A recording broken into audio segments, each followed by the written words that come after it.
जब तक हम किसी के परिचय को नहीं जानेंगे शायद उससे प्रेम कम होगा। यद्यपि ये बहुत आनंद का विषय है कि आप लोग हमें जानते होंगे, राघव जी कृपा से कुछ लोग जानते होंगे, और 7 दिन के अंदर हम भी आप लोगों में से कुछ लोगों को जान जाएंगे। फिर प्रेम बढ़ता चला जाएगा।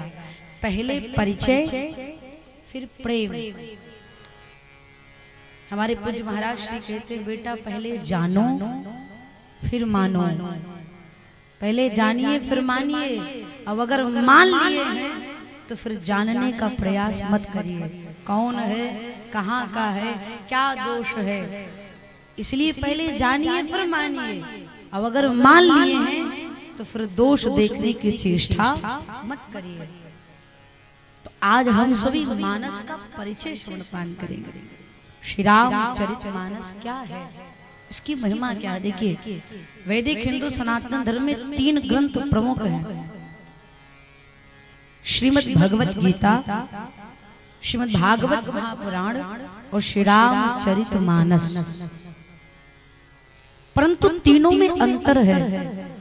श्रीमद् भगवत गीता योग है, श्रीमद् भागवत महापुराण वियोग है, और श्री रामचरितमानस प्रयोग है। जिसको हम जीवन में उतार सकते हैं वो भगवान की कथा है। भगवान कृष्ण गीता में जो कहे हैं उस पथ पर उसको करने का प्रयास करें, और राम जी जिस मार्ग पर चले हैं उस पर चलने का प्रयास करें। अगर ये दोनों हमने अपने जीवन में उतार लिया तो हमारा जीवन हर पल सुखद होगा, आनंदकारी होगा। देखिए, 2 चीज है, एक है रामायण और एक है श्री रामचरितमानस। रामायण और मानस में क्या अंतर है? तो रामायण में बाबा संत कहते रामायण शतकोटि अपारा। रामायण तो खूब है, परंतु श्री रामचरितमानस एक है। सूर अनेक फिरे कड़मांगत, पै पद सूर सुस्वाद कहाँ, पुनिताल मजीरा बजाती फिरे, मीरा मतवारी सी चाह कहाँ। सिया राम कथा कितनों ने लिखी, पर तुलसी सी मर्याद कहाँ। नरसिंह बते प्रतिखंभन में, पर देखन को प्रहलाद कहाँ। भगवान यत्र तत्र सर्वत्र हैं, परंतु प्रहलाद जैसी दृष्टि नहीं। तो हम आप 7 दिन तक रामायण नहीं सुनेंगे। 7 दिन के 9 दिन के हो? अच्छा है? हम आप रामायण नहीं सुनेंगे, श्री रामचरितमानस सुनेंगे। और ये मानस की कथा क्या है, करती क्या है? तो पूज्यपाद गोस्वामी तुलसीदास जी कहते हैं, विमल कथा कर कीन्ह आरंभा।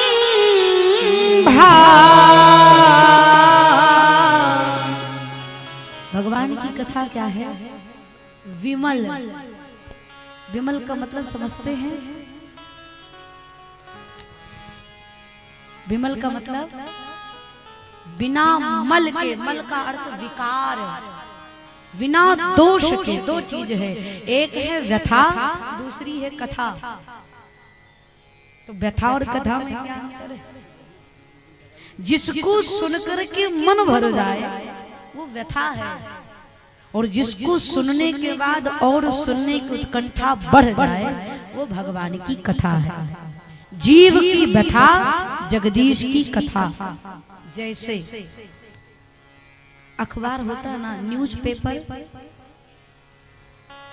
आपके टी टेबल पर आपके चाय के साथ आपकी धर्मपत्नी, आपके परिवार के परिजन कोई भी न्यूज़पेपर लाकर रख दे तो सबसे पहले व्यक्ति डेट देखता है।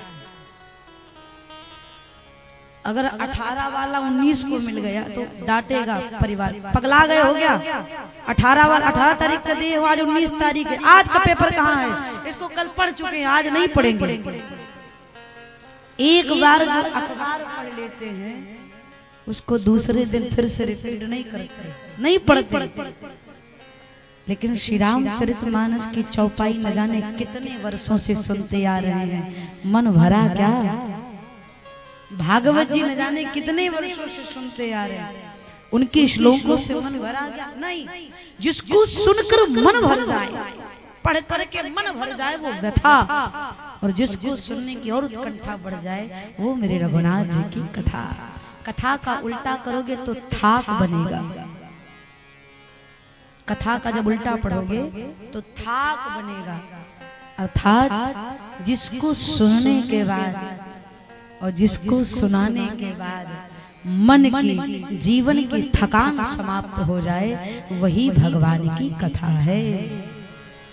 गोस्वामी तुलसीदास जी कहते हैं, विमल कथा कर कीन्हा आरंभ,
पूज्यपाद गोस्वामी तुलसीदास जी महाराज भगवान की कथा को कहते हैं, विमला कथा कर कीन्हा आरंभा,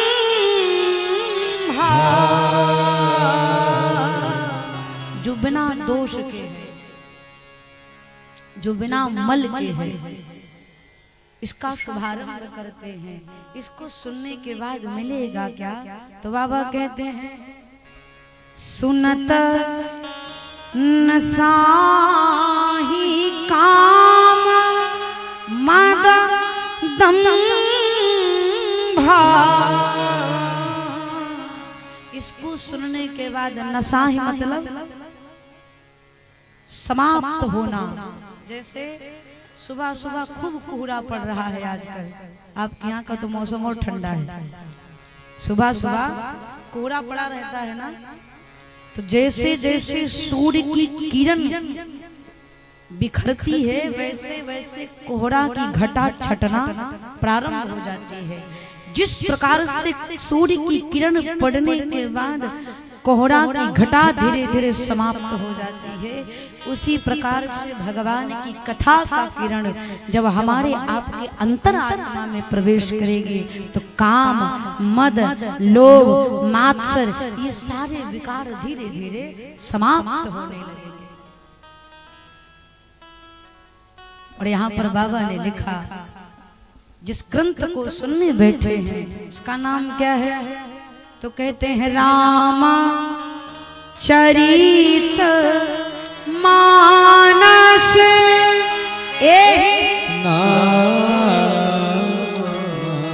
ये राम जी का चरित्र है, बहुत प्यारा संकेत। जीवन में किसी का परिचय देना आसान है, किसी के बारे में बताना आसान है, लेकिन किसी के चरित्र का व्याख्यान करना बहुत कठिन है। भगवान श्री श्याम सुंदर की गाथा गाई जाती है। श्रीमद् भागवत महापुराण, श्री विष्णु पुराण, शिव पुराण, देवी भागवत, अग्नि पुराण, आज जितने ग्रंथ हैं सबका पुराण, उपनिषद, वेद, शास्त्र आदि का नाम दिया गया है। परंतु राम जी की जो गाथा है उस गाथा में बाबा कहते हैं रामचरित, चरित्र का वर्णन किया है। और जीवन में परिवार में हो, गांव में हो, नगर में हो, कोई किसी के बारे में बताने लगता, कोई अरे भैया उनके बारे में तो उनका चरित्र बहुत अच्छा नहीं था, तुरंत लोग उस पर उंगली उठाते, नहीं नहीं मत कहिए। परंतु मेरे मर्यादा पुरुषोत्तम भगवान श्री राघवेंद्र सरकार का ऐसा दिव्य चरित्र है कि पूरा ब्रह्मांड सुन करके तृप्त हो रहा है। जीवन में किसी के चरित्र का बखान करना बहुत कठिन है। और मेरे राम जी सब प्रकार से कुशल हैं, श्रेष्ठ पुत्र हैं, श्रेष्ठ भ्राता हैं, श्रेष्ठ पति हैं, श्रेष्ठ मित्र हैं। इतना ही नहीं, श्रेष्ठ शत्रु भी हैं। शत्रु अगर राम जैसा हो जाए तो जीव का कल्याण हो जाए। लंका कांड में जब रावण प्रथम बार युद्ध भूमि में गया, राम जी का दर्शन किया तो राम जी ऐसा शस्त्र चलाए कि रावण शस्त्रहीन हो गया, रथ का पहिया टूट गया, धराशायी होकर जमीन पे गिर गया। रावण को लगा आज ही मेरा अंतिम समय हो जाएगा। जब रावण धराशायी होकर के गिरा, हताश, प्रभु चाहते तो उसी क्षण मार देते युद्ध के दूसरे दिन, लेकिन नहीं। राम जी रावण के पास आए और कहा, दशानन हमें लगता है तुम बहुत थक गए हो, जाओ जाकर रात्रि भर विश्राम करो, कुछ खा करके शक्ति अर्जित करो, कल फिर आना युद्ध करने। रावण युद्ध भूमि से मुंह लटका करके गया। रात्रि का समय है, एकांत में रावण फूट फूट कर रो रहा है। रावण की पत्नी मंदोदरी का आगमन हुआ। मंदोदरी ने कहा, दशानन की आंखों में आंसू? नाथ, पहली बार मैंने आपकी आंखों में अश्रु देखे हैं। आप युद्ध भूमि में गए थे, कहीं राम जी का प्रभाव देख करके तो नहीं रो रहे हैं आप? अगर ऐसा है तो वैदेही को लौटा दीजिए नाथ, युद्ध यहीं पर रोक दीजिए।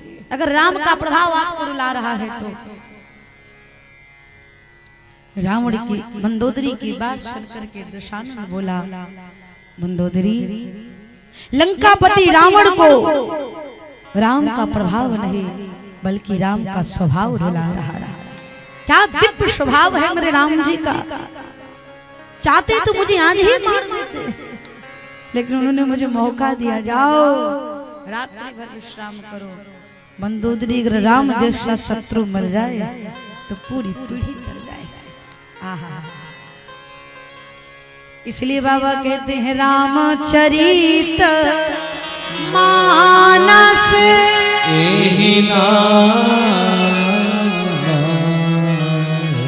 सुनता श्रवण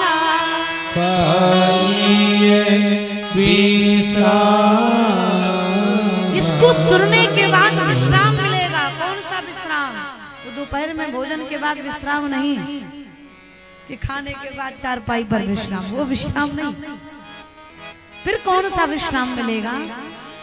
जीवन की यात्रा में कितना भी उतार चढ़ाव आवे, लेकिन उतार चढ़ाव के हर परिस्थिति में आप का मन की स्थिति अनुकूल बनी रहे, इसी को विश्राम कहते हैं। ना बहुत सुख आने के बाद उछलिए, ना बहुत दुख आने के बाद मुंह फाड़ फाड़ कर रोइए। अगर ये दोनों विषम परिस्थिति में अनुकूलता और प्रतिकूलता होने के बाद भी आपकी मनस्थिति बिल्कुल ठीक तरीके से बनी हुई है, तो समझ लीजिए राम कथा का प्रभाव आपके जीवन में हो गया।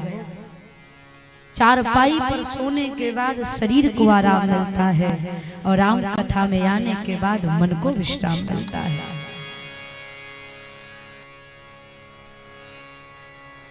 ये जो पंडाल है ना, ये चिकित्सालय है। इसको चिकित्सालय समझिए।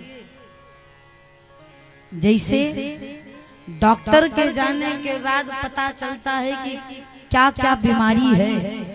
भाई किसी के यहाँ गए, चाट रसगुल्ला खाकर पानी पी लिए, रसगुल्ला खाकर के उठे तो आंखों के सामने लाल पीला दिखाई देने लगा, चक्कर आने लगा। आपको पता चल गया कि हम बीमार हैं, लेकिन बीमारी क्या है नहीं पता। आपको डॉक्टर के पास ले गए, डॉक्टर साहब चेक किए, बताया अरे आपका शुगर तो 400 बढ़ गया है। अब क्या करें महाराज? एक उपाय, आज के बाद मीठा खाना बंद, ये दवाई ले जाओ और ये परहेज करना। फिर 4 दिन बाद आप फिर किसी गेस्ट के यहाँ गए, कहिए रसगुल्ला खाएंगे? नहीं खाएंगे ना। बीमार है ये पता होता है, लेकिन बीमारी क्या है ये डॉक्टर ही बताता है, दवाई देता है और परहेज बताता है। फिर दवाई को ले आए, सुबह शाम दोपहर खाए और ये परहेज है इसको बताए। अगर आपने दवाई खा ली और परहेज मान लिया तो आपकी बीमारी अगर समाप्त नहीं होगी तो बढ़ेगी भी नहीं। उसी प्रकार से ये कथा परिसर है, ये कथा पंडाल एक चिकित्सालय है भैया। यहाँ पर 3 घंटे 7 दिन निरंतर 3-3 4-4 घंटे बैठोगी, कथा सुनेंगे तो पता चलेगा हमारे जीवन में हमको कौन कौन सी बीमारी पकड़ कर बैठी है। सत्य यही है, अगर देवरानी है तो जेठानी नहीं अच्छी है, और जेठानी है तो देवरानी नहीं अच्छी है। सास है तो बहू अच्छी नहीं मिली है, बहू है तो सास अच्छी नहीं मिली है। पिता पुत्र में नहीं जम रहा है, भाई भाई में नहीं जम रहा है। हम दूसरे के ऊपर दोष लगाते हैं, लेकिन कथा में बैठेंगे तो पता चलेगा कि हम क्या हैं। आज ही मैंने एक पंक्ति लिखी थी अपने ग्रुप में कि दूसरे के दोष पर पीएचडी करने से अच्छा है अपनी गलती पर अगर हमने ग्रेजुएशन भी कर लिया तो हमारा जीवन सार्थक हो जाएगा। हम दूसरे के दोष पर रोज रिसर्च करते हैं, इसके भीतर ये कमी है पीएचडी। दूसरे के दोष पर पीएचडी करके बैठे हैं, अब अपने दोष पर 12वीं फेल। लेकिन 3 घंटे 7 दिन निरंतर कथा सुन लेंगे तो पता चल जाएगा मैया कौन कौन सी बीमारी पकड़ी है। फिर हम आपको दवाई देंगे, किसकी? राम नाम की। सुबह शाम दोपहर खाना है। परहेज बताएंगे, कौन सी परहेज? चाई चुंगली से दूर रहना है, दूसरे की निंदा के परहेज से बचिए। अब अगर आपने समय पर दवाई खा ली और परहेज कर लिया तो संसार सागर से जीवन नैया भवपार लग ही जाएगी। प्यारे, ये कब होगा? जब परहेज करेंगे और दवाई खाएंगे। आप डॉक्टर के यहाँ दवाई लेकर के आइए, बुखार बहुत है, पुड़िया में बांधकर डॉक्टर साहब दवाई दिए, अलमारी पर रख दो, रोज अगरबत्ती दिखाओ, हे दवाई महारानी हमको ठीक करो, और एक को खुराक ना खाओ। कहिए दवाई महारानी ठीक करेगी? नहीं ना। अगर बुखार उतारना है, दवा स्वास्थ्य ठीक करना है तो दवाई खाना पड़ेगा। जिस प्रकार से बिना औषधि खाए बीमारी नहीं जा सकती, उसी प्रकार से बिना राम नाम के इस भव सागर से मुक्ति मिलने वाली नहीं है। इसलिए बाबा कहते हैं रामचरित मन से यही नाम सुनता श्रवण पाइए विश्राम। इसको सुनने के बाद मन को आराम मिलेगा भैया, मन। अब प्रश्न उठता है, इसको किसने लिखा? सर्वप्रथम इसके लेखक किसने? कौन भैया? कौन लिखा श्री रामचरितमानस की गाथा को? तो सर्वप्रथम लेखक कौन है? तो बाबा कहते हैं रची महेश निज मानस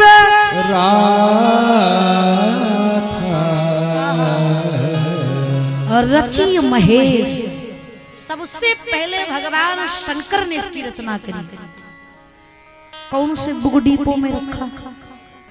भाई लोग पुस्तक अगर रखते हैं, लिखते हैं, कभी महाराज कोई कभी बैठा थोड़ी है, कोई कभी नहीं है ना इसमें, तब बोलना ठीक है। कोई कवि अगर अपनी कविता लिख देता है तो दौड़ा दौड़ा कर लोगों को पकड़ पकड़ सुनाता है, हमारी सुनो, हमारी सुनो, हमारी सुनो। घरवा में लोग कहते हैं उनके पास मत बैठना, वही रेडियो बजाएंगे।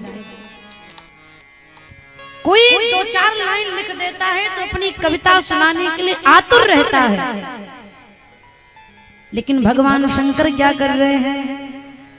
रची महेश मानस निज राखा।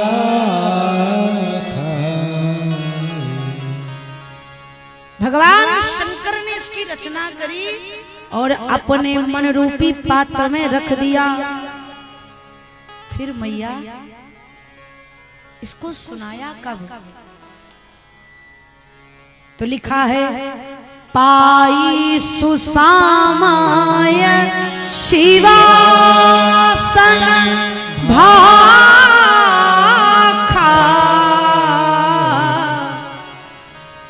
जब सुंदर समय आया, सुसमय मतलब सुंदर समय, जब सुंदर समय आया तो भगवान शंकर ने मन रूपी पात्र में रखी हुई राम कथा को मैया भवानी को सुनाया। सुंदर समय कब आता है? जब श्रोता के मन में भगवान की कथा सुनने की उत्कंठा जग जाए, वही सुंदर समय है। इस समय बिलासपुर वालों के मन में खूब उत्कंठा बढ़ी है, तभी आज सुंदर समय आया है। हम गा रहे हैं और आप सब बैठ करके सुन रहे हैं। इसी का नाम है सुसमय। भगवान शंकर ने सुंदर समय देख करके मैया भवानी को कथा सुनाई, और जब भगवान शंकर ने मैया भवानी को दिया तो बाबा कहते हैं ये कथा कहाँ से मिले? तो शंभु प्रसाद सुमति हिया फिर मैंने रामचरित मानस कवि भगवान शंकर के मुख से निकली हुई राम कथा गंगा मुझे प्राप्त हुई, और भगवान शंकर की कृपा से प्रेरणा से श्री सीताराम जी महाराज की दिव्य कथामृत का मैंने रचना करी। गोस्वामी तुलसीदास जी कहते हैं भैया मुझ में इतनी योग्यता नहीं है कि मैं भगवान की कविता को कह पाऊं। भगवान पूज्यपाद गोस्वामी तुलसीदास जी कहते मुझ में इतना विवेक नहीं है। अरे यहाँ पर इंसान के बारे में पूरी बात नहीं बता सकता तो जीव जगदीश के बारे में कैसे बता सकता है। गोस्वामी तुलसीदास जी की श्रेष्ठता देखिए। बाबा कहते हैं कविता विवेक एक नहीं मोरे।